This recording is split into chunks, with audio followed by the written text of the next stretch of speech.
بسم اللہ الرحمن الرحیم، السلام علیکم۔ کیپٹل ٹاک میں خوش آمدید۔ وفاقی وزیر خزانہ شوکت ترین صاحب نے ایک بہت ہی اہم بیان دیا اور وہ کہتے ہیں کہ اس وقت پاکستان میں جو پولیٹیکل ٹیمپریچر ہے اس کو کم کرنے کی ضرورت ہے، اور وہ ایک چارٹر آف اکانومی کی بات بھی کر رہے ہیں۔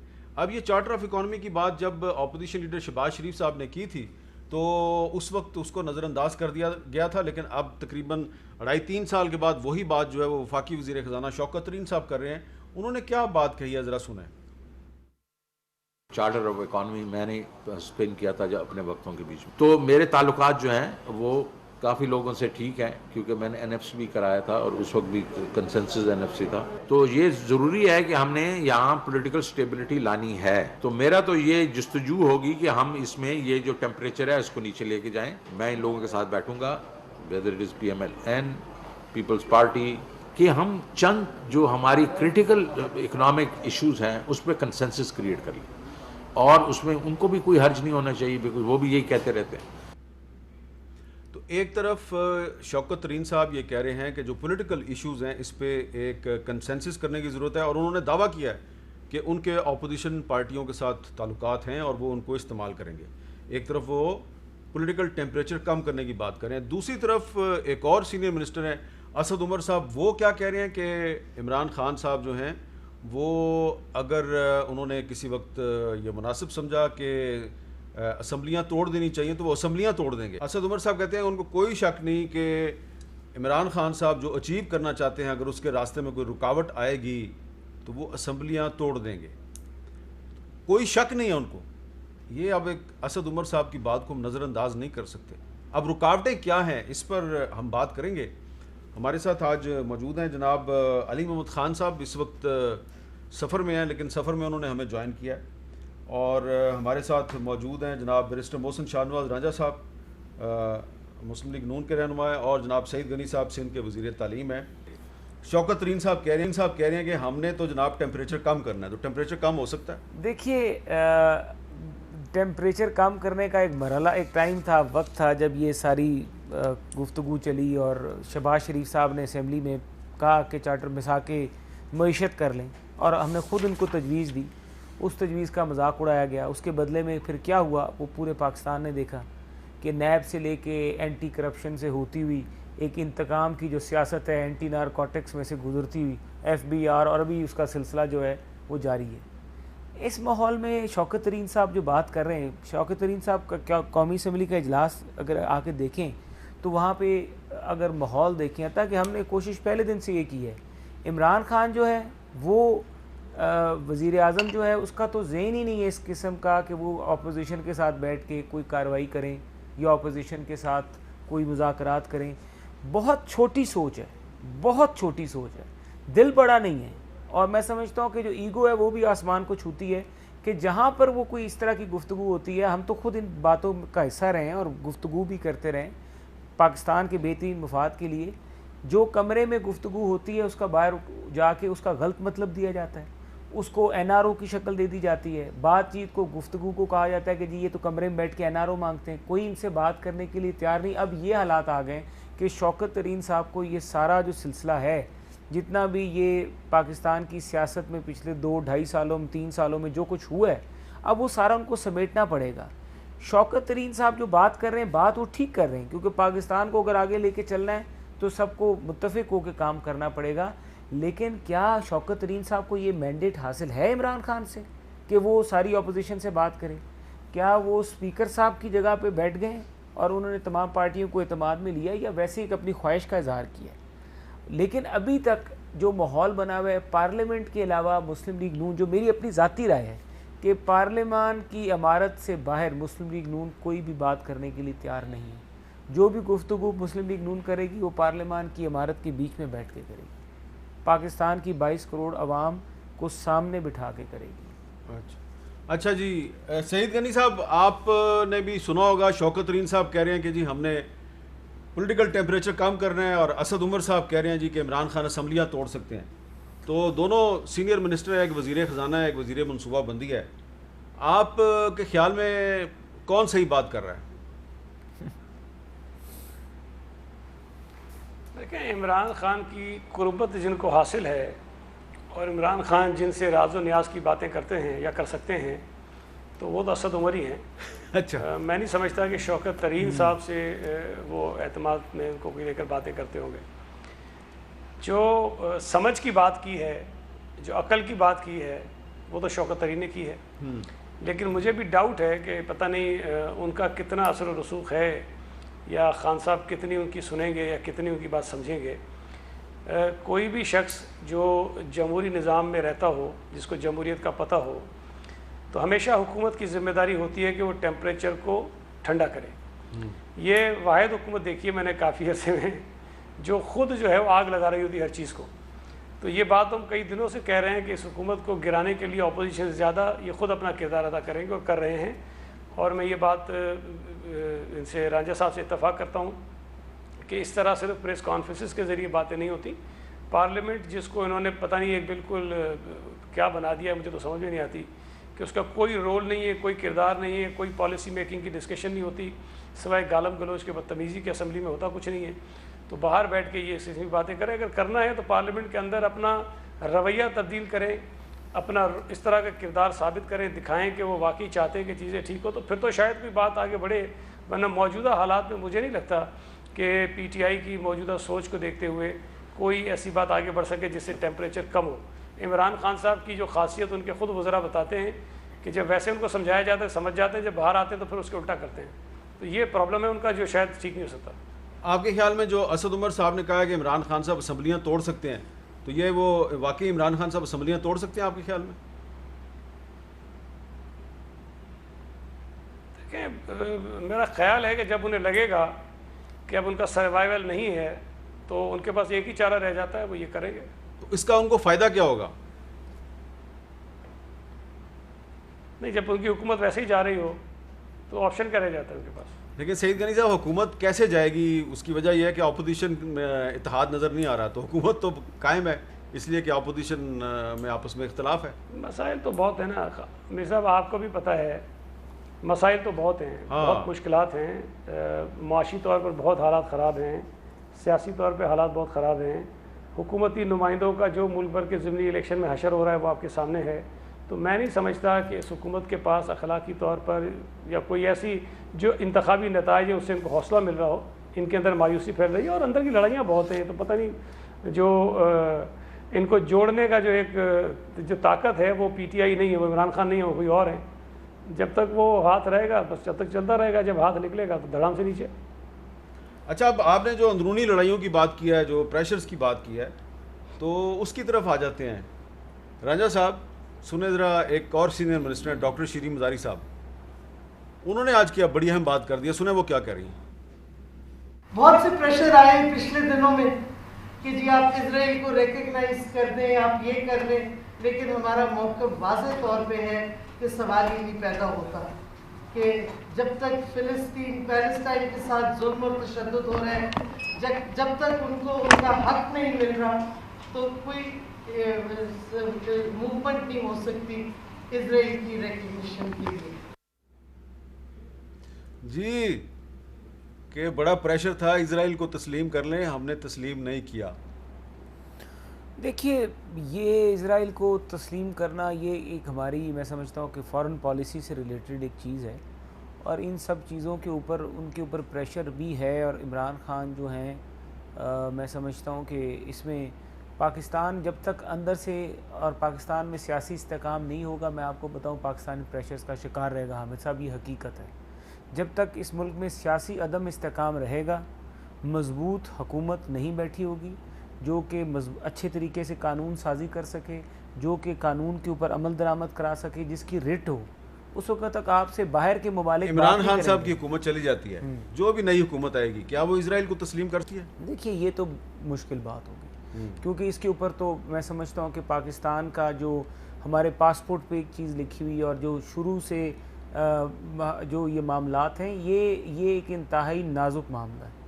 اور اس معاملے میں اگر کوئی بھی تسلیم کرنے کی بات ہوگی تو یہ میں سمجھتا ہوں کہ یہ کوئی کسی بھی گورنمنٹ کے لیے یہ آسان فیصلہ نہیں ہے. یہ بہت مشکل فیصلہ ہے. اچھا, یہ فیصلہ ڈرائنگ روم میں بیٹھے ہوئے لوگوں کی باتوں پہ نہیں ہونا.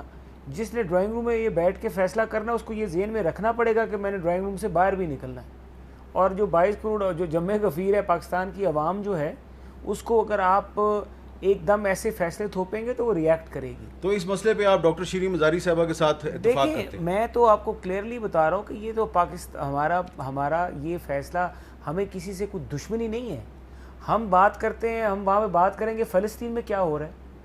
ایک گورنمنٹ, ایک ملک جس کی بنیاد ہی ایک ناجائز طریقے سے آپ نے وہاں پہ زبردستی سے ساری وہ لوگوں کو وہاں پہ ٹرانسفر کر کے اور ان کو وہاں پہ رہائش دے کے اور زبردستی ان کی آبادیوں کے اوپر قبضے کر کے آپ نے ایک ریاست کی بنیاد رکھی ہے. علی محمد خان صاحب, ایک طرف شوکت ترین صاحب کہہ رہے ہیں کہ ٹیمپریچر کم کرنا ہے میں نے اور میں اپوزیشن جماعتوں سے چارٹر آف اکانومی پہ بات کروں گا. دوسری طرف اسد عمر صاحب کہہ رہے ہیں جناب کہ اگر عمران خان صاحب کو لگا کہ میرے راستے میں رکاوٹیں بڑھتی جا رہی ہیں تو وہ اسمبلیاں بھی توڑ سکتے ہیں. اس پر ہم آپ کی اوپینین چاہ رہے تھے. جی بسم اللہ الرحمن الرحیم. اللہم صلی وسلم مبارک علی سیدنا محمد. بہت شکریہ امیر صاحب.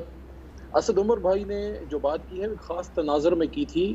ویسی خان صاحب کی شخصیت, ان کی طبیعت کے بارے میں بات کی کہ وہ کبھی بلیک میلنگ میں نہیں آتے اور وہ کوئی بھی قیمت اس کی چکانے کو تیار ہوں گے. ادروائز ایسی کوئی بات نہیں ہے اور نہ اس سے کوئی ایسا مطلب لینا چاہیے. عمران خان صاحب اور ہم لوگ جو ہیں 22 کروڑ عوام کے مینڈیٹ سے آئے ہیں اور ہم اسمبلیاں توڑنے نہیں, ہم سٹیٹس کو اور مافیا کی اور کرپشن کی کمر توڑنے آئے ہیں. سٹیٹس کو کی کمر توڑنے آئے ہیں, اسمبلیاں توڑنے نہیں آئے. وہ زمانے چلے گئے اور میں سمجھتا ہوں کہ ہسٹری بھی ایسی ہے. اگر آپ میر صاحب دیکھ لیں پچھلے 25-30 سال میں آپ نے دیکھا ہوگا جتنی بھی الیکٹڈ گورنمنٹس آئی ہیں خاص کر 2002 کے بعد, سب نے اپنا ٹائم پورا کیا ہے اور یہ سب کا رائٹ ہے کہ اپنا ٹائم ان کو پورا ملے تاکہ کل کو کوئی گلہ نہ کرے کہ مجھے ٹائم نہیں ملا تھا. میں سمجھتا ہوں کہ انشاءاللہ میں پر امید ہوں کہ جو عمران خان صاحب کے آئیڈیاز ہیں, جو ان کی سوچ ہے, جو ان کے ارادہ ہے, اللہ کی مدد شامل حال رہی, اس میں کامیابی بھی ہوگی. اور 2023 میں انشاءاللہ ایک بار پھر انصاف سرکار. تو اپوزیشن اپنی خاطر جمع رکھے, ہم اسمبلیاں توڑنے نہیں, مافیا کی کمر توڑنے آئے ہیں. جہاں تک شوکت ترین صاحب کی بات ہے اس کا میں بتا دوں, شوکت صاحب ایکسپیرینس آدمی ہیں, انہوں نے مناسب بات کی ہے اور ابھی حال ہی میں جناب وزیر اعظم صاحب نے خود بھی اپوزیشن کو دعوت دی ہے اور فواد چودھری صاحب نے ایز این انفارمیشن منسٹر ان کی بات کو پہنچایا بھی ہے کہ آئیں آپ بات کریں, الیکٹورل ریفارمز پہ بات کریں, چارٹر آف اکانومی جو ابھی ترین صاحب نے بات کی ہے, شوکت ترین صاحب نے, تو یہ ایسی بات ہے جو وقتاً فوقتاً ہوتی رہی ہے اور اس سے میں انکار نہیں کرتا کہ شہباز صاحب نے بھی ایک وقت میں یہ بات کی تھی. میں سمجھتا ہوں وقت آ گیا ہے کہ ہم سوچیں 25-30-40 سال کی, کم از کم 25 سال کی پالیسیز بنائے پارلیمان, چاہے وہ اکانومی ہو, چاہے وہ پانی کے مسائل ہوں, ایگریکلچر کے ہوں, ٹریڈ کے ہوں, انٹرنل سیکیورٹی کے ہوں, یا ایجوکیشن کے ہوں, یا فورن افیئرس کے ہوں. آئیں پارلیمان میں اپنا پراپر ہم رول ادا کریں اور اپوزیشن کو دعوت ہے. دیکھیں سب سے بڑا گلہ تو اپوزیشن کو تھا کہ دھاندلی ہوئی ہے, ریگنگ ہوئی ہے, RTS بیٹھ گیا. آج جب عمران خان صاحب اور حکومت خود ان کو دعوت دے رہی ہے کہ آئیں لیجسلیشن کریں تاکہ یہ الیکٹورل ریفارمز ہوں اور آئندہ سے کوئی یہ شکایات نہ ہو. I think now the time is up کہ ہم آئیں اور سنجیدہ لوگوں کی اب اس میں یہاں پہ ایک سوال پیدا ہوتا ہے کہ آپ ایک طرف الیکٹورل ریفارمز کی بات کریں, دوسری طرف کل کابینہ جو ہے اس نے الیکشن کمیشن سے متعلقہ 2 آرڈیننسوں کا مسودہ منظور کیا ہے, ایک الیکٹرانک ووٹنگ مشینوں کے حوالے سے, دوسرا اوورسیز پاکستانیز کو ووٹ کا حق دینے کے حوالے سے. تو آپ اس پر اپوزیشن سے مذاکرات نہیں کر رہے, آپ اسمبلی کے ذریعے اس پہ قانون سازی نہیں کر رہے, آپ ڈائریکٹ آرڈیننس منظور کرنے کی تیاری کر رہے ہیں. تو یہ بھی تو تضاد ہے بہت بڑا. میر صاحب یہ بہت اچھا آپ نے سوال کیا ہے اور میں سمجھتا ہوں کہ مناسب وقت ہے کہ میں اس کی کلیریفیکیشن بھی دے دوں as a parliamentary affairs minister کے, کیونکہ سارا امور ادھر پارلیمان میں یہ آتا ہے. بابر روان صاحب بھی اس کو دیکھتے ہیں. دیکھیں اس میں ایک چیز جو بڑی امپورٹنٹ ہے وہ یہ ہے کہ جس میں ٹریڈیشنل لیجسلیشن ہے, جو امینڈمنٹس ہیں وہ پارلیمانی امور کی قائمہ کمیٹی میں موجود ہیں. اس میں اپوزیشن کی تمام جماعتوں کی ادھر ممبرشپ ہے اور وہ اس پہ اپنی تجاویز بھی دے رہے ہیں. اصل میں جو امینڈمنٹ ابھی جو ہم لے کے آئے ہیں آرڈیننس کے ذریعے صرف 2 چیزوں میں ہے, EVM الیکٹرانک ووٹنگ مشین اور اوورسیز پاکستانی اس کے لیے. وہ اس لیے کہ الیکشن کمیشن آگے اس پہ اگر کوئی کام کرنا چاہتی ہے تو اس کو کانسٹیٹیوشن کور چاہیے ہوگا, وہ آرڈیننس کے ذریعے اس کو مل گیا. اب اس کے بعد یہ آرڈیننس پارلیمان میں پیش ہوگا, اس پہ جو ہے راجہ صاحب کی جماعت, پیپلز پارٹی اور تمام لوگ اس پہ اپنی رائے دیں گے اور جب تک پارلیمان اس کو اوکے نہیں کرے گی الیکشن اس پہ ہونے کا تو سوال ہی پیدا نہیں ہوتا. صرف یہ ہے کہ پروسیس کو تھوڑا تیز کرنے کے لیے کہ یہ EVM کے ایشوز اور اوورسیز پاکستانیز جو پاکستان کی بیک بون ہے, عمران خان صاحب کی دل کے بھی بڑے قریب ہیں اور تمام جماعتیں ان کو بڑا ویلیو کرتی ہیں, پاکستان کا اثاثہ ہیں, اس پہ انشاءاللہ ابھی لیجسلیشن آپ کہہ رہے ہیں کہ میں ہوگی، کہیں اور نہیں ہوگی. آپ کہہ رہے ہیں پروسیس کو تیز کرنا ہے، تو ابھی تو الیکشن تو 2 سال بعد ہونا ہے، آپ کو اتنی جلدی کیا ہے؟ حلقہ بندیوں کی بات کر رہے ہیں. نہیں، جلدی کوئی نہیں ہے. الیکٹورل جو لاز ہیں وہ پارلیمنٹ میں ہی اس پہ قانون سازی ہو رہی ہے، قائمہ کمیٹی میں ہی ہو رہی ہے. صرف ای وی ایم پہ کام کرنے کے لیے جو آپ کی الیکشن کمیشن ہے اس کو کانسٹیٹیوشن کور تو چاہیے تاکہ وہ اس پہ کوئی بھی چیز اگر ہو اس پہ کام کر سکے. باقی جو بھی منظور ہوگا وہ پارلیمنٹ کی منظوری سے ہوگا اور سینٹ اور قومی اسمبلی کی منظوری سے ہوگا. میں بات یہ کرنا چاہوں گا حامد صاحب، الیکشن کمیشن کو تو اعتماد میں نہیں لیا گیا. یہ کانٹریکٹ جو ہے یہ آئی ٹی منسٹری کر رہی ہے، ڈیٹا جو ہے وہ نادرا کے پاس ہے. نہیں محسن رانجھا صاحب، نہیں میں آپ کو کلیئر کر رہا ہوں، یہ بات میری ذرا سن لیں کہ یہ کانٹریکٹ جو ہے اس کی ساری شارٹ لسٹنگ اور جو بھی کنسلٹنٹ کیا گیا ہے وہ آئی ٹی منسٹری، جبکہ یہ کام الیکشن کمیشن آف پاکستان کا ہے. الیکشن کمیشن آف پاکستان کو آپ نے اعتماد میں لیا ہے؟ بتائیں. جی بتائیں سر میری بات سن لیں. پہلی بات تو یہ ہے کوئی جلدی نہیں ہے، کوئی ہری نہیں ہے. صرف ایک پروسیس کو جمپ سٹارٹ کرنے کے لیے ایک آرڈیننس آیا ہے تاکہ ای وی ایم پہ کام شروع ہو اور وہ پارلیمنٹ کے سامنے رکھا جائے گا. باقی جو ابھی محسن رانجھا صاحب نے ایک نقطہ اٹھایا ہے کہ الیکشن کمیشن اس میں آن پیج نہیں ہے، نہیں ایسا نہیں ہے رانجھا صاحب. جو ابھی ایک میٹنگ اس میں ہوئی تھی جو شبلی فراز صاحب اس کو ہیڈ کرتے ہیں سائنس اینڈ ٹیکنالوجی کے پلیٹ فارم سے، اس میں آئی ٹی منسٹر بھی ہیں، اس میں الیکشن کمیشن آف پاکستان کی بھی ریپرزنٹیشن ہے، اس میں میری منسٹری کی بھی ریپرزنٹیشن ہے جو بابر اعوان صاحب وہاں پہ جا کے ریپرزینٹ کرتے ہیں، اور سب سٹیک ہولڈر اس میں موجود ہیں. الیکشن کمیشن آن بورڈ ہے. ہاں الیکشن کمیشن کی جو رائے ہوگی وہ مقدم ہوگی، اس کا احساس اس کا لحاظ رکھا جائے گا، لیکن آخری فیصلہ پارلیمان کا ہوگا. پارلیمنٹ جو فیصلہ کرے گی اسی کے مطابق الیکشن. جی سعید غنی صاحب، آپ اتفاق کرتے ہیں جو رانجھا صاحب کہہ رہے ہیں کہ یہ معاملہ تو الیکشن کمیشن کا ہے، اس کو اعتماد میں لینا چاہیے تھا؟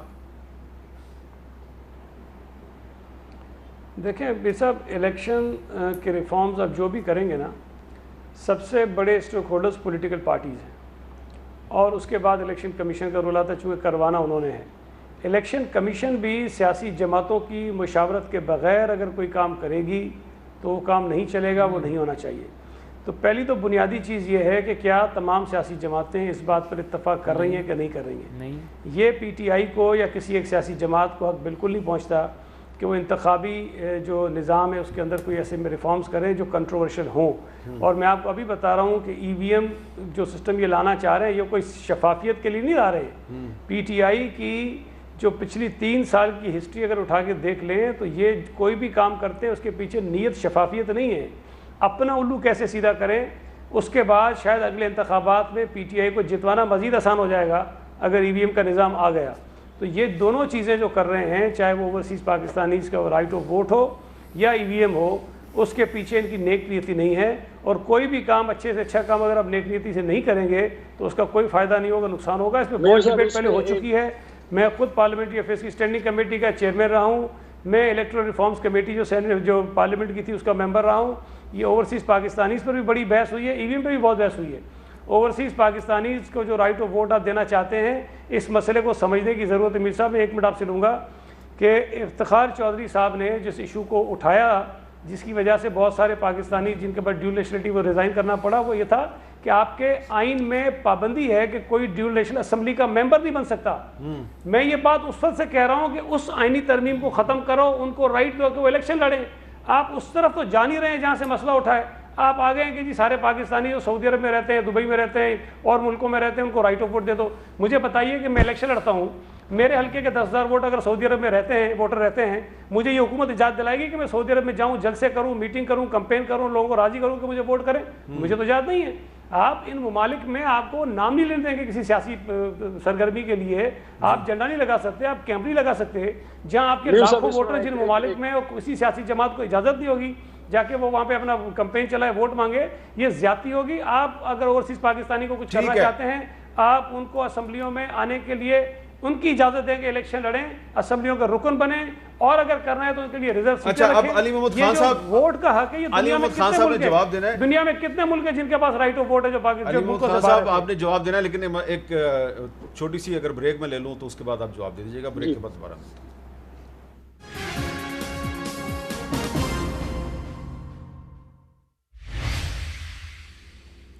کیپٹل ٹاک میں دوبارہ خوش آمدید. وقفے سے پہلے ہماری گفتگو جاری تھی. وزیر پارلیمانی امور علی محمد خان صاحب اپنا نقطہ نظر بیان کرنا چاہتے تھے. جی علی محمد خان صاحب. جی میں یہ عرض کرنا چاہتا ہوں کہ جو اوورسیز پاکستانیز ہیں، اوورسیز پاکستانیز ہمارے پاکستان کی بیک بون ہیں، اور وہ لوگ ہیں جن کی وجہ سے پاکستان چلتا ہے. تو اگر ہمیں ان کے ریمیٹنسز پیارے ہیں تو ان کو رائٹ آف ووٹ دینے کے لیے ہمیں کوشش سب کو کرنی چاہیے. کچھ نکات جو یہاں پہ اٹھائے ہیں سعید غنی صاحب نے یا رانجھا صاحب نے، اس کو تو ظاہر ہے پارلیمنٹ میں ڈسکس کر لیا جائے گا اور دیکھا جائے گا کہ کیا ایسے معاملات ہیں کہ کسی بھی صورت میں ان کو ہم شامل نہیں کر سکتے. میرے خیال میں ایسی کوئی بات نہیں ہے. اگر ہم کوشش کریں، وہ انگریزی میں کہتے ہیں where there is a will there is a way. اگر ہم دل سے چاہتے ہیں کہ ہمارا اوورسیز پاکستانی اپنا اس میں رول پلے کرے، ہزار طریقے ہیں ان کو انٹر کرنے کے. نمبر 1. نمبر 2، ایک بات سے میں اتفاق نہیں کرتا سعید غنی بھائی کے. انہوں نے کہا کہ ان کی نیت ٹھیک نہیں ہے، ان کا ارادہ ٹھیک نہیں ہے. تو اگر میں ان کو یہ کہوں کہ میں کہوں کہ مجھے لگتا ہے کہ سعید غنی صاحب کی جماعت کی نیت ٹھیک نہیں ہے، ورنہ 40 سال کافی ہوتے ہیں سندھ اور کراچی کو ٹھیک کرنے کے لیے، تو مجھے حق نہیں پہنچتا ان کی نیت پہ شک کرنے کا. ہاں کام ان کا ٹھیک نہیں ہے، لیکن ہو سکتا ہے ان کی نیت ٹھیک ہو. تو کسی کی نیت پہ شک نہیں کرنا چاہیے. دل میں تو کوئی کسی کے نہیں بیٹھا. عمران خان صاحب اوورسیز پاکستانیز کے بارے میں بہت حساس ہیں. وہ چاہتے ہیں کہ اپنا رول پلے کریں، اور باقی جو آپ کے جو بھی اس میں پوائنٹس ہیں وہ پارلیمنٹ میں ڈسکس ہو جائیں گے، پرو اینڈ کونس ڈسکس ہو جائیں گے. جی رانجھا صاحب، اب آپ بھاگ نہیں سکتے مذاکرات سے. دیکھیے ہم کیوں بھاگیں گے؟ ہم تو پہلے سے ہی ان کے ساتھ بیٹھنے کے لیے تیار تھے. یہ بھاگتے ہیں، اب یہ بہت تیار ہیں، لیکن پہلے یہ پیچھے سے پوچھ کے آئے عمران خان سے جو بات سعید غنی صاحب نے بھی کہ ان کے پاس شوکت ترین صاحب کے پاس یا ان کے پاس مینڈیٹ ہے. فروغ نسیم صاحب ہو جائیں، علی محمد صاحب ہو جائیں، کئی دفعہ کمیٹیز میں آئے ہیں اور کئی دفعہ بات کرتے ہیں. اچھا جی ہم پوچھ کے بتائیں گے، ہم بات کر کے بتائیں گے، ہر ایشو پہ بات کر کے آئیں گے، پوچھ کے بتائیں گے. بل کو پینڈنگ کر دیں، اس کو التوا میں رکھ لیں، اس کو ریجیکٹ نہ کریں، اس کو واپس نہ بھیجیں، اس کو التوا میں رکھ لیں. کئی بلز ان کے. اور بابر اعوان صاحب، دلچسپ بات یہ ہے کہ بابر اعوان صاحب تو بل پہ سائن بھی نہیں کر سکتے. سائن نہیں کر سکتے کیوں؟ وہ منسٹر تو نہیں ہے، وہ تو یہ جو ایڈوائزر ہے. اس پہ تو سائن ان کے ہیں. یہ غلط ہے، یہ غیر آئینی ہے. یہ میرے آپ ٹاک شو میں نوٹ کر لیں کہ یہ توہین عدالت ہے جو بابر اعوان صاحب نے اس بل پہ دستخط کیے ہوئے ہیں. یہ جو انتخابی بالکل اصلاحات والا بل ہے، جی انتخابی اصلاحات، وہ صرف مشیر ہیں. وہ وزیر اعظم کو مشورہ دے سکتے ہیں یا پارلیمنٹ میں کھڑے ہو کے بول سکتے ہیں، لیکن وہ وزیر والا کام نہیں کر سکتے. رانجھا صاحب آپ یہ مت بھولیں کہ بابر اعوان صاحب خود ایک بہت سینئر لائر ہے سپریم کورٹ. ہاں ظہیر الدین بابر صاحب کے دستخط ہیں. جی انہیں کہیں کہ وہ حفیظ شیخ صاحب والا جو فیصلہ ہے رانا ارادت حسین ورسز حکومت پاکستان، جس میں ہی وکیل تھا، اس میں انہوں نے لکھ دیا ہے مرتضیٰ وہاب والا کیس. یہ سعید غنی صاحب خود اس میں ان کی پارٹی کے تھے، وہ ان کے خلاف سندھ ہائی کورٹ کا فیصلہ ہوا، پھر اسلام آباد ہائی کورٹ کا فیصلہ ہوا، اور پھر یہ زلفی بخاری والے کیس کے بیچ میں بھی انہوں نے یہ بات کلیئرٹی دی تھی کہ یہ وزیر نہیں ہے. تو یہ تو بلوں پہ سائن کرنا رولز آف بزنس کے نیچے تو منسٹر کا کام ہے جو اس ڈویژن کا انچارج ہے. وہ منسٹر ہونا چاہیے. اور منسٹر کون ہوتا ہے؟ جو پارلیمنٹ میں بیٹھا ہوا ہو تو کس کے سائن ہونے چاہیے تھے اس پہ؟ یہاں پہ علی محمد خان کے ہونے چاہیے. جی علی محمد خان صاحب، یہ جو بل ہے اس پہ دستخط آپ کے ہونے چاہیے تھے. اس پہ بابر اعوان صاحب کے دستخط ہیں، تو یہ رانجھا صاحب کہہ رہے ہیں کہ یہ تو توہین عدالت ہے. چلے نامناسب ہے کہ بابر صاحب نہیں ہیں اور میں اس پہ کوئی کامنٹ کروں، لیکن اتنا میں کہوں گا کہ اس پہ لیگل پوزیشن جو ہے وہ فروغ نسیم صاحب آ کے وہ پارلیمنٹری افیئرس کی کمیٹی میں واضح کر چکے ہیں. لیکن چونکہ لیگل ڈیبیٹ ہے، یہ فورم نہیں ہے اس کا، یہ ظاہر ہے عدالتی بحث ہے یا ایک قانونی بحث ہے. میں یہ ضرور کہنا چاہوں گا، دیکھیں یہ ایک بہت بڑا اپرچونٹی ہے اپوزیشن کے پاس، ایک بہت بڑی اپرچونٹی ہے کہ جو آپ دیکھیں مدعی آپ ہیں نا. آپ نے کہا کہ ہمارے ساتھ دھاندلی ہوئی، آر ٹی ایس بیٹھ گیا تو فلانا ہو گیا. ہونا تو یہ چاہیے تھا کہ ہم بھاگ رہے ہوتے اور آپ ہمارے پیچھے ہوتے، پکڑ رہے ہوتے ہمیں کہ آؤ ہمارے ساتھ بیٹھ کے لیجسلیشن کرو، قانون سازی کرو، یہ سسٹم ٹھیک کرو. ہم آپ کو کہہ رہے ہیں کہ حضور والا آئیں تاکہ 2023 میں پھر آپ نہ روئیں، کیونکہ انشاءاللہ حکومت پھر ہماری آنی ہے، پھر آپ نے رونا ہے. تو رونے دھونے سے بچنے کے لیے بندوبست کر لیں، آئیں یہ سسٹم کو ٹھیک کریں. 2023 کی بات کر رہے ہیں. اچھا سعید غنی صاحب، یہ واقعی سعید غنی صاحب 2023 ہی میں الیکشن ہوگا؟ آپ کو قبل از وقت الیکشن نظر آتا ہے کہ نہیں آتا؟ دیکھیں میر صاحب، جو حالات ہیں کہ حکومت کے اندرونی طور پر، اس سے مجھے لگتا ہے کہ جلدی ہو جائے گا. اور پھر اس کے بعد جو یہ لیجسلیشن کی جلدی پڑی ہوئی ہے، اس سے مجھے زیادہ یقین ہو رہا ہے کہ شاید 2023 سے پہلے الیکشن ہوگا. ورنہ جس طرح آپ نے پوچھا کہ ابھی 2 سال کا عرصہ پڑا ہے، آرام سے بیٹھیں, مشاورت کریں, کنسلٹیشن کریں, پارٹیز کو اعتماد میں لیں, الیکشن کمیشن کی بات سنیں اور اس کے بعد آپ آگے بڑھیں. لیکن آرڈیننس لے کر آ جانا اس موقع پر, یعنی کہ جلدی ہے نا. تو مجھے لگتا ہے کہ جو بات اسد عمر نے کہی تھی, یہ کہیں نہ کہیں ان کے بیک آف دا مائنڈ ضرور موو کر رہی ہیں چیزیں, کہ جس میں شاید ہو سکتا ہے کہ جلدی ہو جائے. اچھا جی, میں یہاں پہ ایک بریک لیتا ہوں اور بریک کے بعد دوبارہ اس سلسلے کو یہیں سے شروع کرتے ہیں.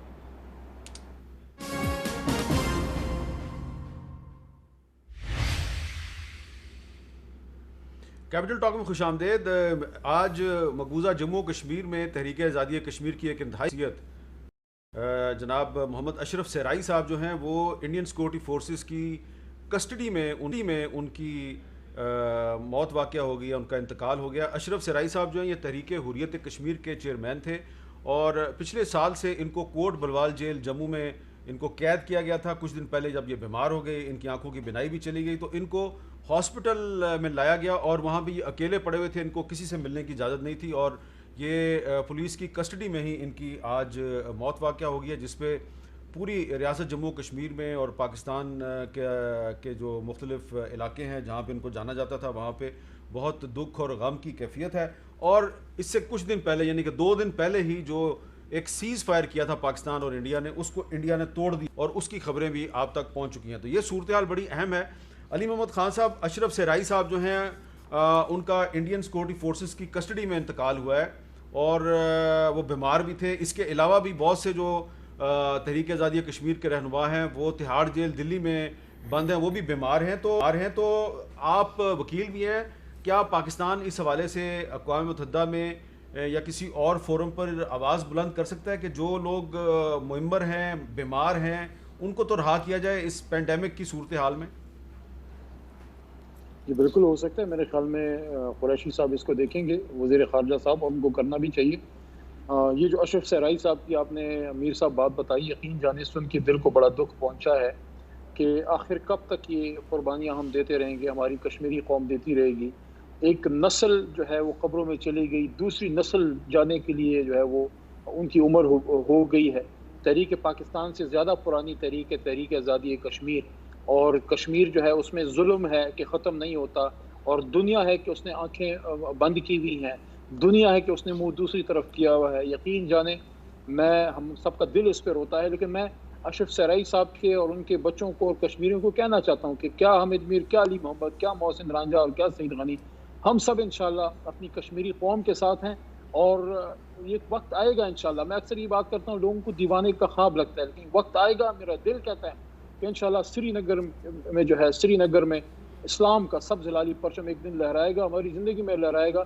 اس کے لیے ہمیں مضبوط قدموں سے فیصلے کرنے ہیں, اور مضبوط پاکستان کشمیر کی آزادی کی ضمانت ہے. اور ہر فورم پہ ہمیں جو ہے یہ اشرف سرائی صاحب کی شہادت, اس کو ہمیں اٹھانا چاہیے. حکومت پاکستان بھی اٹھائے گی, اپوزیشن کو بھی, اور سوشل میڈیا پہ اور بھی ہمارے لوگوں کو اٹھانا چاہیے. ایک بات میں آپ کو بتا دوں, آپ نے ان کے بچوں کا ذکر کیا, تو ان کے ایک بیٹے تھے جنید, وہ پچھلے سال مئی میں بھارتی فوج گیا تو وہ بھی شہید ہو گئے تھے. سعید غنی صاحب, یہ جو معاملہ ہے کشمیر کا, اس پہ حکومت اور اپوزیشن مل کر کیا آواز بلند کر سکتے ہیں, کیا کر سکتے ہیں؟ میر صاحب, یہ بڑی بدقسمتی کی بات ہے کہ ہماری ملک کی تاریخ میں آپ دیکھیں کہ کشمیر ایسا ایشو تھا جس پہ ہمیشہ اپوزیشن اتفاق کر لیتی تھی اور تمام قومیں جو ایک ہو جاتی تھی. لیکن یہ عجیب حکومت ہے کہ اس نے کشمیر کے موقع پر بھی اتفاق رائے پیدا کرنے کی شاید ناکام رہے اس میں. اور میں یہ سمجھتا ہوں کہ جو حالات کشمیر میں اس موجودہ حکومت کے دور میں پیدا ہوئے ہیں, اور اس کے بعد جس قسم کا ایک رد عمل اس حکومت کی طرف سے آیا, وہ بہت ہی مایوس کن تھا.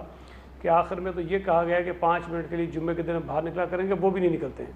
تو میں یہ سمجھتا ہوں کہ کشمیریوں کے ساتھ اس وقت جو کچھ ہو رہا ہے وہ اس بات کا متقاضی ہے کہ اس حکومت کو باقی ساری چیزوں پہ چلیں چھوڑیں, وہ کچھ نہ کریں اپوزیشن کے ساتھ, لیکن کم از کم پارلیمنٹ میں اس بات پر ضرور اتفاق پیدا کریں اور اس پر کوئی ایک موقف جانا چاہیے. اس سے کشمیریوں کی حوصلہ افزائی ہوتی ہے, یہ بات ضرور ہمت ملتی ہے, اور میں یہ سمجھتا ہوں کہ اس کام میں بھی حکومت ناکام رہی. یہ انڈین ایکسپریس کی خبر ہے, یہ میں انڈین ایکسپریس کی خبر آپ کو دکھانا چاہتا ہوں.